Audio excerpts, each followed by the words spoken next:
Bang Aris mungkin ini berita tentang soal anak katanya gagal masuk timnas, bener nggak sih yang di berita itu jadi kapten PSG Youth Academy juga?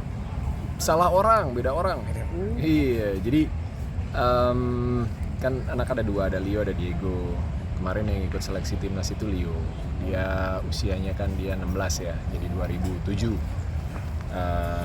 Dia masuk seleksi di Surabaya, terus masuk 50 besar di Jakarta, 3 hari ikut seleksi, tapi memang belum terpilih untuk gabung ke TC Timnas gitu. Tapi memang dari awal kita obrolan ya, diskusi di antara saya sama dia, sama Dona, sama Diego juga lebih ke apa ya, mengambil pengalaman.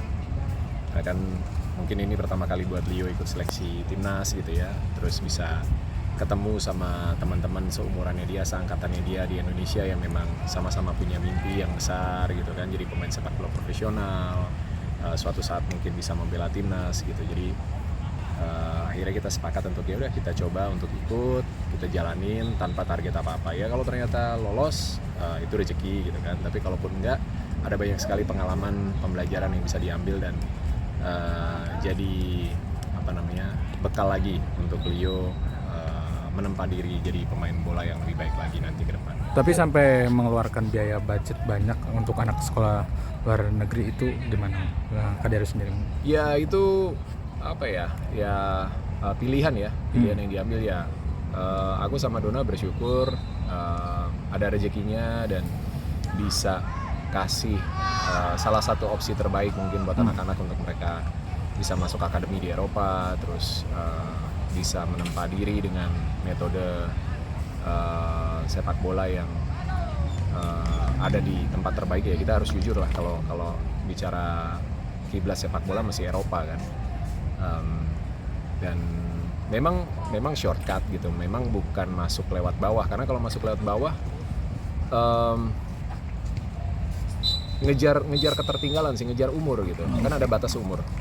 Kalau lewat dari itu semakin sulit lagi gitu. Dan memang mereka harus ngejar gap dari sini, lalu menyesuaikan dengan kultur di sana, dengan metode latihan. Ada gap yang harus dikejar, dan memang targetnya itu supaya setelah 3-4 tahun mereka bisa paling tidak dapat kesempatan untuk trial di klub yang memang profesional. Kalau sekarang kan hitungannya semi pro sebenarnya di akademi ini ya. Tapi targetnya kan dimain di Liga 1. Kalau boleh tahu mungkin klub apa sih mungkin yang diidamkan? Liga 1 apa nih? Liga 1 Indonesia. Oh enggak, itu nggak jadi target sih. Sebenarnya targetnya masuk ke sistem sepak bola Eropa dan dari usia 17-18 gitu.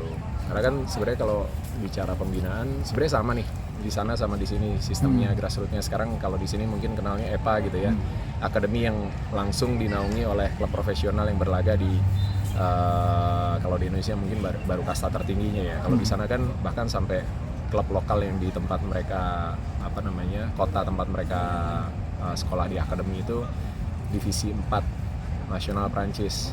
Tapi mereka punya jenjang kelompok umurnya, youth pro-nya mereka ada, dan itu tiap kelompok umur kompetisi di jenjang yang berbeda gitu, nggak sama kayak seniornya gitu kan.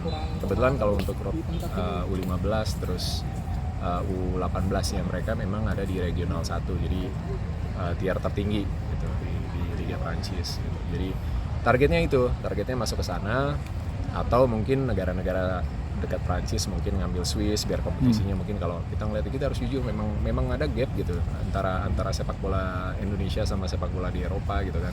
Kecuali kalau sama ya kita nggak perlu jauh-jauh ke sana gitu kan. Tapi kalau ada impian juga nggak sih, ibaratnya kan ini kan masuk di PSG Academy kalau nggak salah ya. Iya. Nah, ini ada impian juga kan yang pergi Crayo kan jadi kapten juga ya kalau nggak salah di sana. Diego juga yang jadi kapten. Diego ya. Ya, Diego itu jadi kapten U16. Ya kan sekarang jatuhnya seharusnya masih di U15. Jadi karena kelompok umurnya dibaginya 16 sama 19, dia kaptennya U16. Kalau Leo masuk di kelompok umur 19.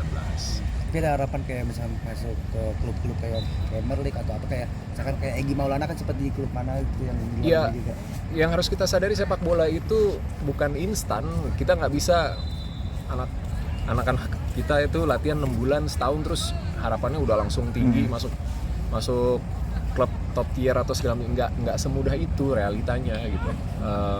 Bahkan untuk anak yang dari kecil ada di akademi klub Eropa juga, mereka perjalanan karirnya juga nggak pernah ada yang tahu ujungnya di mana gitu. Jadi apa yang bisa kita lakukan adalah kasih akses terbaik, anak-anak berusaha yang terbaik, sisanya ya kita jalanin. Dinamikanya nanti perjalanan karirnya mereka seperti apa ya kita jalani satu persatu. Tapi kalau anak sendiri mengidolakan siapa sih? Kalau anak nih mengidolakan siapa sih? Mungkin dari pemain sepak bola, dari kalau terutama mungkin Eropa ya. Iya, kalau Leo udah pasti Messi ya, karena namanya inspirasinya dari Lionel Messi kan. Tapi mungkin sekarang dengan berkembang, dengan dia punya posisi baru, mungkin dia punya pemain-pemain yang dia idolakan secara gaya bermain sesuai sama posisinya dia. Karena kan 2 tahun terakhir dia main di posisi center back, sebelumnya dia lebih banyak main di tengah kan. Kalau Diego di sini main striker, di sana sama pelatih disuruh main sedikit ke belakang, main nomor 6, 8 atau 10. Kalau Diego siapa? Ada beberapa sih, ada Ronaldo, ada dulu waktu kecil dia suka Diego Costa gitu. Jadi beda memang, karakternya juga beda, dua anak ini karakter bermainnya juga beda. Tapi kalau anak sendiri kenapa nih diarahkan sepak bola nggak ke dunia entertainment mungkin? Mereka yang pilih. Oh, mereka yang pilih. Aku sama Dona cuma kasih bimbingan aja. Maunya apa?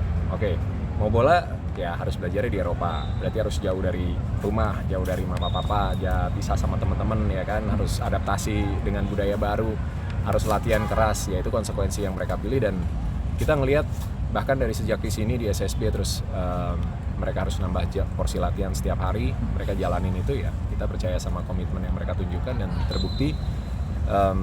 Leo udah 3 tahun, ini tahun ketiga dia, Diego tahun kedua, mereka sama sekali nggak ada homesick, mereka nggak pernah ngeluh pengen berhenti atau ganti profesi. Mereka jalanin, apalagi musim ini metode latihannya nambah berat lagi, mereka jalanin itu gitu.